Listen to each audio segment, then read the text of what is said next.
Olá, meus queridos estudantes do nono ano. Vamos lá para mais uma aula e o tema de hoje são as ligações químicas e vamos falar também um pouco das substâncias, tá? Para a gente começar, nós vamos começar procurando entender o que são as ligações químicas.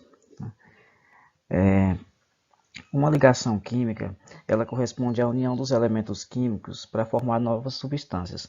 Nós vimos anteriormente em capítulos passados que nós temos um total de 118 elementos químicos. Desse total, nós temos 92 elementos que são naturais, são encontrados na natureza, e 26 deles, eles são produzidos artificialmente, são construídos em laboratório. Alguns deles, inclusive, eles possuem um curto tempo de vida, de duração. Tá? Esses 118 elementos químicos que estão na tabela periódica, nós vimos que eles são usados para fazer combinações entre eles e formar novas substâncias.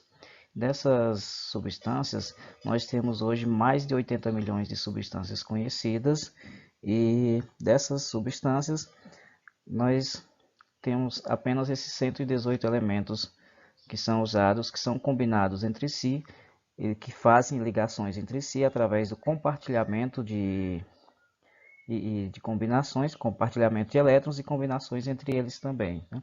Dessas combinações, nós temos todas essas mais de 80 milhões de substâncias.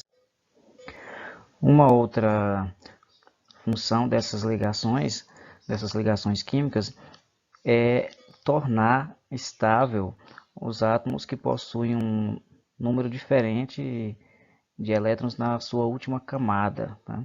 Nós temos então a distribuição desses elétrons na eletrosfera, e essa distribuição se dá de acordo com os níveis de energia, sendo que na última camada, para que esse átomo se encontre estabilizado, é necessário que nós tenhamos um total de 8 elétrons, como no caso dos gases nobres. Né?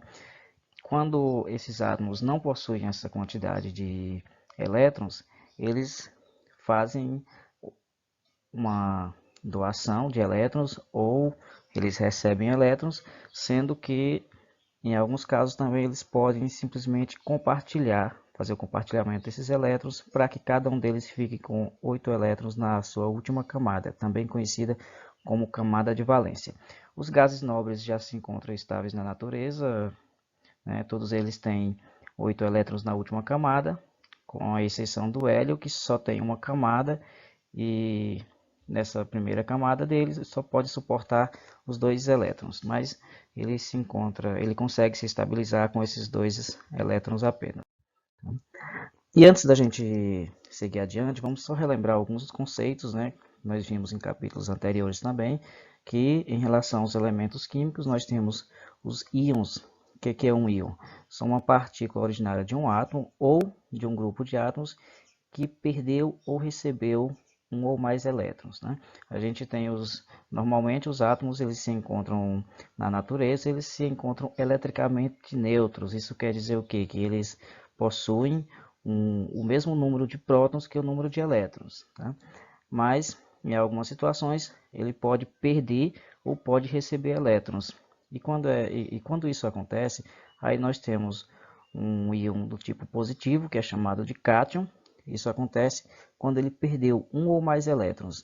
E aí, nesse caso, ele fica com o maior número de prótons. Ele não vai perder nem ganhar prótons, ele vai perder ou ganhar elétrons. E no caso dos cátions, isso acontece quando o átomo ele perde uma quantidade de elétrons e fica com excesso de prótons. Tá? Um exemplo disso, nós temos aí o Na+, o Ca2+, no caso o Na, o sódio, ele perdeu um elétron, ficou com um próton a mais. No caso do cálcio, aí, Ca2+, ele teria perdido 2 elétrons, então ficado com 2 prótons a mais que elétrons.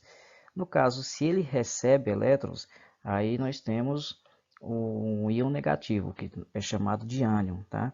O exemplo que nós temos aí do cloro, o Cl-, e aí isso mostra que ele recebeu um elétron, ficou com excesso de elétrons, ficou carregado negativamente. Aí nós temos um íon negativo que é chamado de ânion.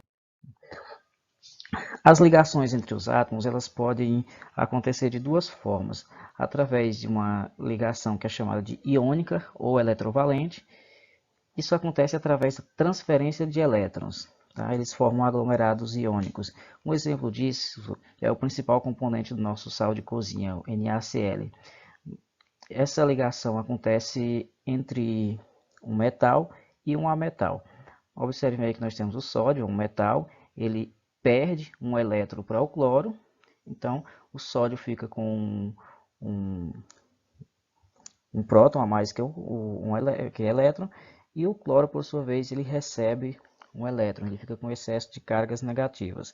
Nessa transferência que acontece, nós podemos ver aí na figura ao lado, né, você tem tanto o sódio como o cloro, os dois se encontram com a mesma quantidade de prótons que elétrons, né? E aí o sódio, que é um metal, ele tem facilidade para perder elétrons. Normalmente os metais, eles têm um número aí de até 3 elétrons na última camada, então ele tem menos, então ele tem uma chance maior de perder elétrons.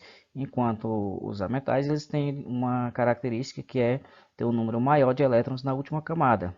E nesse caso, se ele tem mais, é mais fácil ele receber e se completar do que ele perder uma quantidade maior. Então, logo abaixo, a gente está vendo aí que o sódio perdeu para o cloro um elétron, ele ficou com uma carga positiva e o cloro fica com uma carga negativa, fica com excesso de elétrons. Então, nós temos um cátion junto com o ânion. Dada a natureza elétrica dos diferentes sinais, positivo com negativo, nós temos uma força de atração. Então, essa ligação vai permanecer muito forte graças à natureza elétrica, né? O sódio sendo positivo e o cloro negativo. Na figura à esquerda, abaixo, nós temos aí alguns cristais de cloreto de sódio coloridos artificialmente e ampliado no microscópio eletrônico em 230 vezes, né? Mostra alguns cristais do nosso conhecido sal de cozinha, tá? Então essa ligação aí que acontece entre esses átomos fazem com que seja uma ligação permanente, né? A não ser que você provoque uma reação química que faça com que haja uma dissolução ou uma formação de uma nova substância. E aqui nós temos a representação dessa ligação, da ligação iônica. Nós temos o cloro juntamente com o sódio, né? Quando estão isolados e quando se juntam os dois, você tem aqui, observem que o sódio ele tem 3 camadas. Na última camada você tem apenas um único elétron, tá? Nas camadas de energia do sódio. Você tem um único elétron, enquanto o cloro, por sua vez, ele tem 7 elétrons. Tá? Então o sódio faz o que? Ele cede um elétron, observe abaixo o que aconteceu. O único elétron que ele tinha na última camada, ele cedeu para o cloro. Acabou completando o cloro ficou com 8 elétrons na última camada, ele ficou estabilizado com os 8 elétrons, enquanto o sódio também ficou com 8 elétrons, só que ele perdendo esse elétron, ele perdeu também a sua camada, não vai existir uma camada se não tiver elétrons, né? E aí os dois ficaram estabilizados através dessa troca, né? O sódio passou o elétron para o cloro e ficou com 8 elétrons, perdeu uma camada, ficou com 8 elétrons, enquanto o cloro se completou, permaneceu com a sua camada, mas também ficou com 8 elétrons na sua última camada, que é a camada de valência. A outra ligação que nós temos, ela é chamada de ligação covalente ou ainda ligação molecular. Nesse caso, não há perda de elétrons. Eles compartilham e passam os dois a fazer o uso dessa camada, né, desses elétrons. Então, eles fazem apenas o compartilhamento dos elétrons quando os átomos se ligam. Então, nós temos alguns exemplos aí, o gás metano, CH4, a C6H12O6, que é a glicose. Então, observe na figura ao lado como é que se dá. Nós temos aí dois átomos de hidrogênio. O hidrogênio é um elemento que faz muita ligação, né, desse tipo. Até porque ele não vai poder perder um elétron, tá, porque ele só tem um. Então, o átomo de hidrogênio, quando ele se encontra isolado, ele se encontra instável, ele tem apenas um único elétron na sua camada. E essa primeira camada, ela só comporta até 2 elétrons, né? Por isso que nós não podemos ter 8 elétrons aí, né? Tanto o hidrogênio como o hélio, eles só têm uma única camada, e aí eles vão poder ter no máximo 2 elétrons nessa camada aí. Então, observem aí que nós temos dois átomos de hidrogênio, eles isolados se encontram estáveis na natureza, né? E aí, quando nós juntamos dois átomos de hidrogênio, o que acontece? Esses dois átomos passam a compartilhar esses dois elétrons, né? E ficam como se você tivesse dois elétrons em cada uma camada do hidrogênio, tá? Aí observem logo abaixo que nós temos o H2, que é o gás hidrogênio, e aí eles ficam estabilizados com esses dois elétrons na última camada. Tá? Nesse caso, uma ligação covalente, nós temos a estabilização pelo compartilhamento de elétrons. Tá? Na ligação iônica, há a perda de um elétron de um elemento para outro, um ou mais, né? De acordo com os elementos que estiverem se juntando. Na ligação iônica, um cede um ou mais elétrons para o outro elemento químico, enquanto na ligação covalente ou ligação molecular, não há perda, há apenas o compartilhamento desses elétrons.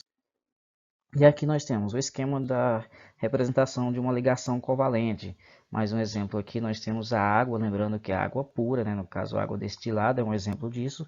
Tá? Observem aí que nós temos dois átomos de hidrogênio e cada átomo ele se encontra instável. Cada um deles só tem um elétron na última camada. Enquanto aqui o átomo de oxigênio, ele tem 6 elétrons na última camada. Então o oxigênio precisa de 2 elétrons e o oxigênio, cada átomo de o hidrogênio, cada átomo dele precisa de mais um elétron. Então observe o que aconteceu, é que quando você juntou os dois átomos de hidrogênio com o de oxigênio, eles passaram a compartilhar esses elétrons. Então cada hidrogênio ficou com 2 elétrons na última camada e como nós tínhamos dois elementos que se uniram ao oxigênio, o átomo de oxigênio também passa a ficar com 8 elétrons na sua última camada. Tá? Nesse caso, nós temos a água pura e estabilizado tanto o oxigênio como os átomos de hidrogênio através do compartilhamento desses